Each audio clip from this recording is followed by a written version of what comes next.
Cadena 30, la televisión más abierta que nunca. Hoy nuestro médico de cabecera nos trae un tema que el nombre está dificilísimo, pero se los voy a decir. Espondilitis anquilosante. Esa. ¡Wow! Según yo, que luego invento cosas, es una especie de, o tiene que ver con la artritis. Ya nos dirá el doctor si sí o si no, qué es, cómo tratarla, cómo detectarla y demás. Bienvenido, Alejandro, ¿cómo estás? Muchas gracias. Bienvenido, doctor. Oye, ¿sí tiene que ver con eso o no? Sí, se parece. ¿Se pudiera parecer? Sí. De hecho, entra como en el grupo de las llamadas enfermedades reumáticas, como la artritis reumatoide, ¿no? Hay artritis psoriásica y cosas así, ¿no? Ajá. Es una enfermedad que ahora como que cae en ese saco y le dicen que tienen la etiqueta que tiene esa enfermedad. Y entonces, bueno, desafortunadamente tiene el peso de que es una enfermedad que dicen que es incurable, que no se mejora, que hay que tomar pastillas para toda la vida. Y hoy vamos a desmitificar un poquito eso, porque no tiene que ser así. Okay. Entonces, es una enfermedad que se caracteriza porque hay un dolor sobre todo en la columna. De ahí viene el nombre espondilitis. Espondilitis es como una inflamación de la columna. Y es un dolor que casi siempre la gente se levanta en la mañana y en el lapso como de una hora más o menos con movimiento se le empieza a aliviar el dolor. Es decir, no es una cosa tan terrible, ¿no? cuando calienta un poquito. Ajá. Pero es un dolor muy localizado en la columna, sobre todo lumbar, pero puede ser en la columna vertebral en general. Lo interesante de eso es que no tienen inflamación en otras articulaciones. No afecta a las piernas y los brazos. No tanto, o casi nada. ¿Ok? Entonces está muy localizado en la parte lumbar. Dolores de espalda. Son dolores de espalda. Pero la característica también que tiene es que cuando tú le haces pruebas de sangre, no aparece positivo como en la artritis reumatoide, hay pruebas de sangre que te dice como el factor reumatoideo y todo eso que está alto. Aquí no. Sin embargo, hay marcadores de inflamación en el organismo. O sea, cuando hay inflamación en el organismo, casi como por decantación, dice, bueno, no tiene artritis, te duele la columna, se mejora así, asado, por decantación te metes en el grupo de la espondilitis anquilosante. Hay un gen que tienen, es muy frecuente en las personas estas, y ese gen se ha vinculado con la enfermedad. Entonces, desafortunadamente también, entonces, si tienes ese gen y te duele la columna y tienes un poquito de inflamación, te dicen, pues ya te fregaste, ya tienes para toda la vida esa cosa. O sea, es causa genética, no estamos hablando de ninguna malformación o a lo mejor malas costumbres o hasta un virus. ¿Es cosa totalmente genética? Pues justamente no.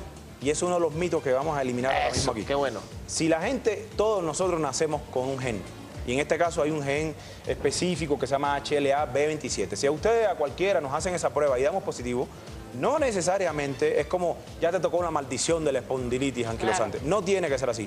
Porque usted nació, o nosotros nacimos con esos mismos genes y vivimos muchos años sin tener eso. ¿Ok? Entonces, volvemos a lo que tanto hemos dicho en este programa.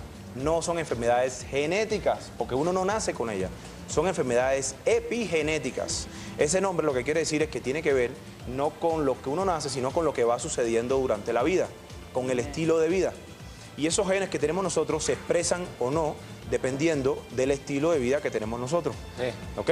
Entonces lo importante es quitarse esa idea de que eso no tiene solución y que hay que tomar pastillas para toda la vida. Ahora, ¿hay algún estilo de vida entonces que desarrolle ese crecimiento? Definitivamente sí. ¿Qué podría causar? Gente que tiene microtraumatismos, por ejemplo, gente que ha tenido caídas repetidas, que no tiene que ser gran cosa, pero que sí tiene predisposición mecánicamente en la columna, tiene predisposición y entonces se cae o tienen microtraumas y entonces aparecen focos pequeñitos inflamatorios en la columna lumbar y entonces aparece un dolor lumbar.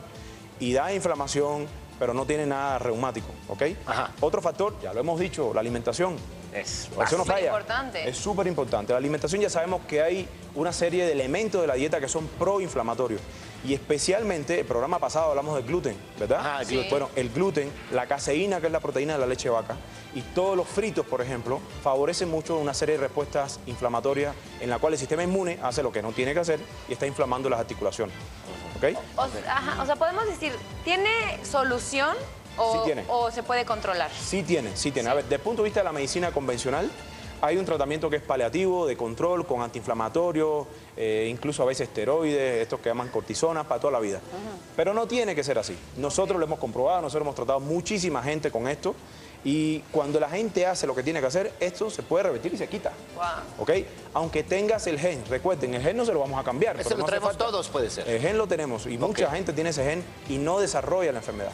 O sea, nuestro objetivo, ¿cuál es? Bueno, quitar los factores que hicieron que se generaran ese proceso inflamatorio en la articulación, de la columna especialmente. ¿Y regresamos a la normalidad? Regresamos. Es como llevar la computadora a un punto anterior. Cuando uno resetea la computadora, dice que ya está media trabada. Claro. Te regresas a un punto y vuelve a funcionar como estabas antes. Y eso nosotros lo podemos hacer con medicina del estilo de vida, utilizamos otras herramientas, usamos campos magnéticos pulsados, láser, un montón de cosas. Pero lo importante, el mensaje más importante es que no hay que quedarse con la idea de que esto es una enfermedad irreversible, de que hay que tomar pastillas para toda la vida, porque sí podemos interactuar con ella positivamente. ¿Es un padecimiento común o se está haciendo más común? Mira, los últimos años? no era tan común, pero lo que pasa es que en medicina hay veces que cuando los términos de diagnóstico son un poco laxos, de pronto empiezan a caer un montón de pacientes en esos sacos. Ajá. Y otro día vamos a hablar de otra enfermedad muy famosa que se llama fibromialgia, yo creo que para el siguiente, porque eso es ya una epidemia y vamos a desmitificar también ese tema, porque eso se cura. Pero bueno, especialmente de este asunto, lo que está claro es que hay una especie de tendencia al sobrediagnóstico. Y mucha gente que tiene dolores lumbares que ni saben por qué y de dónde viene y cómo llegó ahí, usted tiene espondilitis anquilosante, ante la duda, y tómese entonces un antiinflamatorio para toda la vida. Y eso no es calidad de vida, ¿entiendes? Claro. No, y además no le están dando un diagnóstico correcto. A lo mejor se están equivocando. Así es, así es. Ahora, el tema es que como el saco de diagnóstico es tan flexible y tan laxo, lo que pasa es que se queda muy abierto para que caigan dentro de eso un montón de gente. Claro. ¿Ok? Y claro, te tomas un medicamento analgésico que a veces sí lo mandamos. Yo estoy de acuerdo que haya que usar ese tipo de medicamento, pero no quedarnos ahí.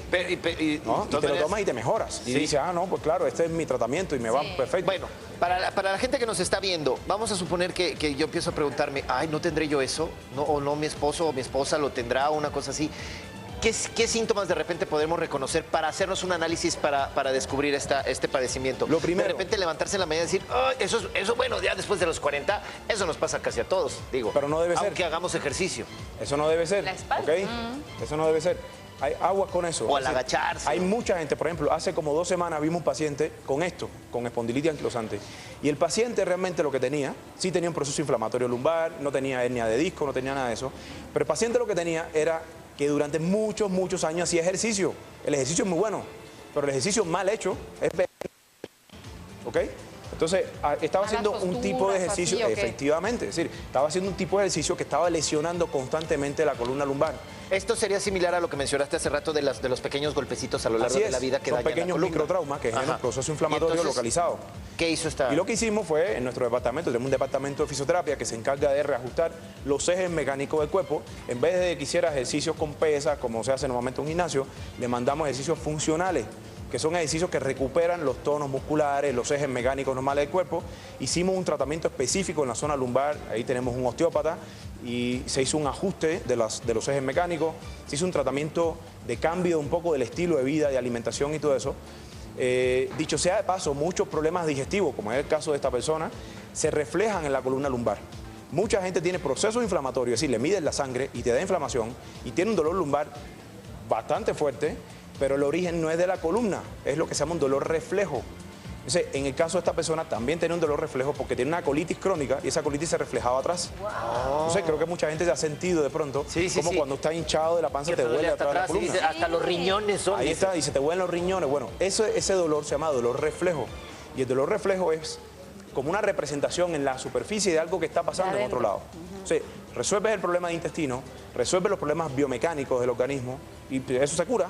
Y ya los marcadores de inflamación se quitaron. Entonces de pronto ya no entras en la caja porque ya no te duele la columna, ya no da positivo tu prueba de sangre. Aunque tengas el gen, da igual, ya no tienes nada, pues chao, espondilitis, ¿no? Pum, pum. Ahí está la solución. Está bueno. Hay que tener una perspectiva diferente. Es decir, la invitación es a que busquen gente que tenga una visión diferente de la medicina para que pueda resolverse de raíz el problema y no se quede con el diagnóstico terrible. Una segunda opinión. De que eso es para siempre, ¿no? O sea, O que te llamen a ti directamente, doctor, ¿por qué no?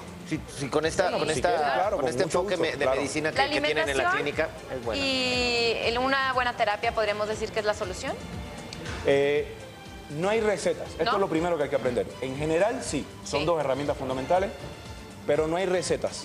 Una cosa muy importante que tenemos nosotros como práctica esencial de nuestro centro es que la enfermedad es la misma para muchas personas, pero la forma en que llegó a ella puede ser muy diferente. Entonces la solución tiene que ser igual. Tiene que ser diferente. Claro. Es decir, habitualmente decimos 5 más 5 es 10, pero 8 más 2 es 10 también. O sea, el camino para que tú 7 llegas más 3. es diferente. Gracias. Gustavo Adolfo Infante, suscríbete a nuestro canal de YouTube y entérate antes que nadie de lo que hacen tus artistas favoritos. Empieza ahora mismo dándole clic a estos videos.